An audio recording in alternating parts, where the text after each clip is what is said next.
Movie की शुरुआत में हम पेंग नाम के एक गूज को देखते हैं। सर्दियां अब आने वाली थी, इसलिए इन गूज का ग्रुप अब दूसरी जगह माइग्रेट करने वाले थे।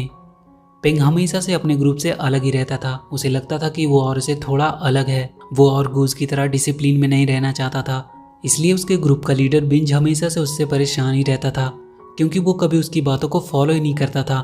बिंज को भले ही पेंग पसंद नहीं था, पर बाकी सभी गूज का वो फेवरेट था। आगे हम दो डकलिंग्स भाई बहन को देखते हैं, जिनका नाम चाओ और ची था। चाओ थोड़ा शरारती था, इसलिए उसकी बड़ी बहन होने के नाते ची उसका हमेशा ख्याल रखती थी।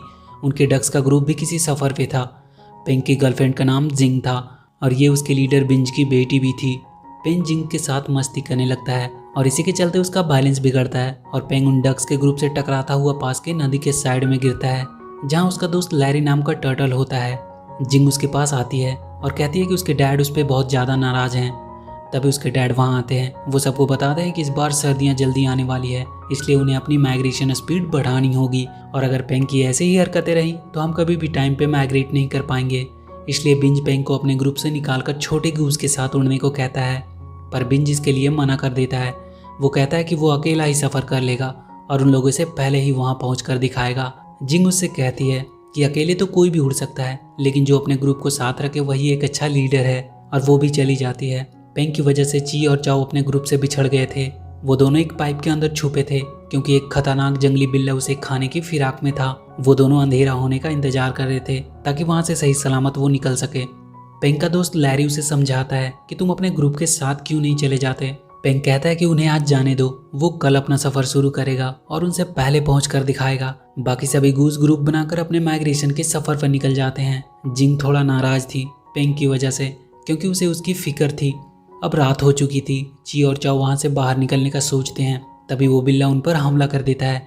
वो अपनी जान बचाकर भागने लगते हैं। उनका पीछा करता हुआ वो बिल्ला पेंग से मिलता है।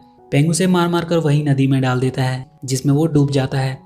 ची और चाओ ये देखकर पेंग से काफ़ी इम्प्रेस हुए। पेंग वहीं पे सो गया। सुबह जब उसकी नींद खुली तो उसे वो दोनों डकलिंग्स अपने नीचे सोए हुए दिखाई दिए। चाओ उसे अपनी मॉम समझकर उससे चिपट गया। ची उसे रोकने की कोशिश करती है। वो पेंग से कहती है कि उसका भाई अभी छोटा है और उसने अपनी मॉम को नहीं देखा, इसलिए वो उसे ही अपनी मॉम समझ लिया है। ची पेंग से कहती है कि उसी के कारण वो लोग अपने ग्रुप से बिछड़ गए और यहाँ फंस गए। वो उससे पूछती है कि क्या वो उनकी मदद करेगा, पर पेंग कहता है कि वो उनकी मदद नहीं कर सकता, क्योंकि उसे अपने बाकी के ग्रुप के पास जाना है। और वो वहाँ से उड़कर जाने लगता है, पर वो देखता है कि चाओ उसके पीछे के पंख में लटका हुआ है। वो उसे अपने से छुड़ाने की कोशिश करता है और इसी के चलते वो वहाँ के टंगे एक बड़े से प्लेट से जाकर टकरा जाता है और वहीं गिर जाता है। तभी वो प्लेट टूटकर गिरता है और उसके एक पंख को कुचलते हुए नदी में गिर जाता है। उसका एक पंख अब डैमेज हो चुका था। अब वो उड़ नहीं पा रहा था। उसे समझ नहीं आ रहा था कि वो अब क्या करे। वो कैसे इस हालत में माइग्रेट कर पाएगा। उसे अब ये पूरा सफ़र चल कर तय करना होगा और रास्ते में उसे बहुत से खतरनाक जानवरों का भी सामना करना पड़ सकता है।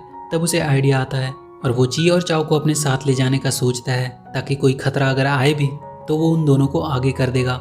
वो ची और चाओ से बात करता है कि वो उनकी मदद करने को तैयार है।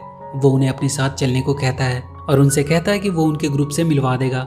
वो उन दोनों को अपने साथ लेकर निकल जाता है। इधर लैरी को नदी से वही जंगली बिल्ला निकलता हुआ दिखाई देता है। वो लैरी को पकड़कर उन तीनों के बारे में पूछता है। डर के मारे लैरी उसे सब कुछ बता देता है कि पेंग अब उड़ नहीं सकता है, उसका एक पंख डैमेज हो चुका है और वो तीनों ये सफर चल कर तय करने वाले हैं। ये सुनकर वो बिल्ला काफी खुश हो जाता है कि आज वो उस गूज का भी शिकार करेगा।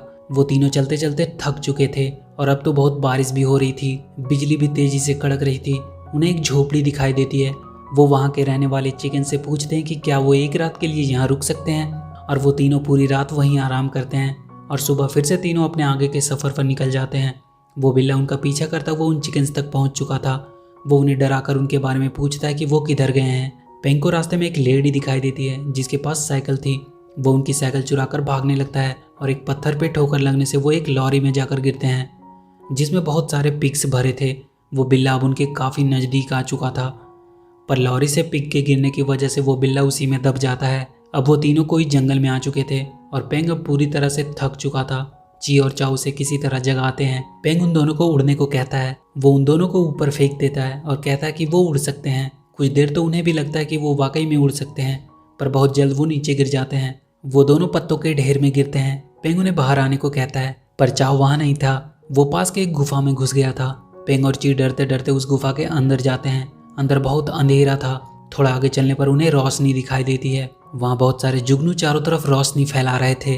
अभी वो लोग वहाँ ये सब का मजा ही ले रहे थे कि तभी उन्हें वो बिल्ला दिखाई देता है। वो जल्दी से वहाँ से भागने लगते हैं। पेंग उसे किसी तरह वहीं रोकने की कोशिश करता है। वो तीनों उस बिल्ले से बचते हुए उस गुफा से बाहर आते हैं और वो तीनों एक झरने में बहते हुए कहीं दूर पहुँचते हैं। तभी ची देखती है कि उन्होंने उस रोड को ढूंढ लिया है जिसमें उसके ग्रुप से आगे बढ़ रहे थे। तभी कुछ दूर पर पेंग को अपना ग्रुप दिखाई देता है। वो चिल्लाकर उन्हें रोकने की कोशिश करता है पर वो उसे नहीं देख पाते हैं। पेंग उन दोनों पे गुस्सा करने लगता है कि वो उनकी वजह से स्लो हो गया और अपने ग्रुप को नहीं पकड़ पाया। वो उन दोनों को छोड़कर आगे बढ़ जाता है ताकि अपने ग्रुप को किसी तरह आवाज़ देकर बुला सके, पर भागते भागते वो एक पहाड़ से लटक जाता है। तभी एक उड़ती हुई चीज़ उसकी ओर आती है और उसे वहाँ से धक्का देकर पास के पहाड़ी पर ले जाती है। वो कार्ल नाम का एक गिलहरी था। वो उससे कहता है कि उसके टूटे हुए पंखों को वो ठीक कर सकता है और अपने अतरंगी इलाज से वो उसके पंखों को ठीक करने लगता है। ची और चाओ अब अकेले ही आगे बढ़ रहे थे। वो दोनों बहुत ज़्यादा डरे हुए थे क्योंकि वहाँ चारों तरफ अंधेरा ही अंधेरा था। पेंग के पंख में कार्ल एक डंडा बांध देता है और उसे उसके सहारे उड़ने की कोशिश करने को कहता है। वो उसे उस पहाड़ के नीचे फेंक देता है और उस डंडे की मदद से वाकई में अब पेंग उड़ पा रहा था। वो बहुत ज़्यादा खुश था वापस से उड़कर। तभी उसे ची और चाओ की याद आती है और वो उन्हें ढूंढने निकल जाता है। ची और चाओ को भी चलते चलते अपने ग्रुप मिल चुका था। वो उसमें ज्वाइन हो जाते हैं। वो डक्स का ग्रुप अब एक शहर में पहुंच चुके थे। उन दोनों को अब थोड़ा डर सा लगने लगा था कि उन्हें यहाँ क्यों लाया गया है। तभी उन दोनों को एक आदमी पकड़कर वहाँ से ले जाता है। पेंग भी तब तक उनका पीछा करता हुआ वहाँ पहुँच चुका था। उन सारे डक्स को एक होटल में लाया गया था जहाँ उन्हें मारकर लोगों को सर्व किया जाता था। पेंग सबसे छुपता हुआ उस होटल के किचन में पहुँचता है जहाँ वो आदमी उन दोनों को काटने वाला था। पेंग उस आदमी को किसी तरह डिस्ट्रैक्ट करता है और उन दोनों को अपने साथ भगाकर होटल से बाहर ले आता है। वहाँ की भीड़ में वो दोनों पेंग से बिछड़ जाते हैं। पेंग देखता है कि वो बिल्ला उन दोनों को पकड़े हुए है और उन्हें खाने की तैयारी कर रहा है। तभी वहाँ के फूटते पटाखों की वजह से वो डिस्ट्रैक्ट होता है। पेंग अचानक से उस पर हमला करता है और उसे गिरा देता है और वो उन दोनों को लेकर वहाँ से जल्दी भागने लगता है। पर बहुत जल्द वो बिल्ला उसे पकड़ लेता है और उसे लेकर पास के नदी में कूद जाता है। पेंग किसी तरह उससे बचकर बाहर निकलता है पर वो बिल्ला उनका पीछा इतनी जल्दी नहीं छोड़ने वाला था। वो पेंग को मारने ही वाला था। तभी वो देखता है कि ची और चाओ ने उसके पीछे पटाखे बांध दिए हैं और तब फाइनली जाकर उस बिल्ले से उनका पीछा छूटता है। पेंग उन दोनों को अपने साथ लेकर चल देता है। अब सर्दियां आ चुकी थी, बर्फ भी पड़ने लगी थी, पर फिर भी वो तीनों आगे बढ़ते रहे और एक बर्फ के टूटने से वो नीचे गिर जाते हैं। ची और चाओ को वहाँ से कुछ दूर पर वो जगह दिखाई देती है जहाँ पेंग जाने वाला था, पर पेंग अब तक पूरी तरह से थक चुका था। वो उन दोनों को उसके बिना ही आगे जाने को कहता है, पर वो दोनों कहते हैं कि वो उन्हें बिना लिए नहीं जाएंगे और वो दोनों पेंग को अपने ऊपर बिठाकर उड़ने लगते हैं। पर वो इतना भार लेकर ज़्यादा नहीं उड़ सकते थे। वो दोनों गिरने लगते हैं। चाओ पेंग की आवाज़ में बाकी गूज को मदद के लिए आवाज़ देता है। आगे हम देखते हैं कि जिंग पेंग को अपने ऊपर उड़ाकर ले जा रही है। चाओ और ची भी उनके साथ ही थे। जिंग उसे सही सलामत वहाँ ले आती है। पेंग उसे सब कुछ के लिए सॉरी बोलता है। वो उसे उन दोनों भाई बहन ची और चाओ से मिलवाता है और उन्हें भी अपने फैमिली के साथ ही रख लेता है और ये मूवी यहीं खत्म हो जाती है। तो वीडियो अगर अच्छी लगी तो please do like and share the video and please subscribe to my channel and press that bell icon.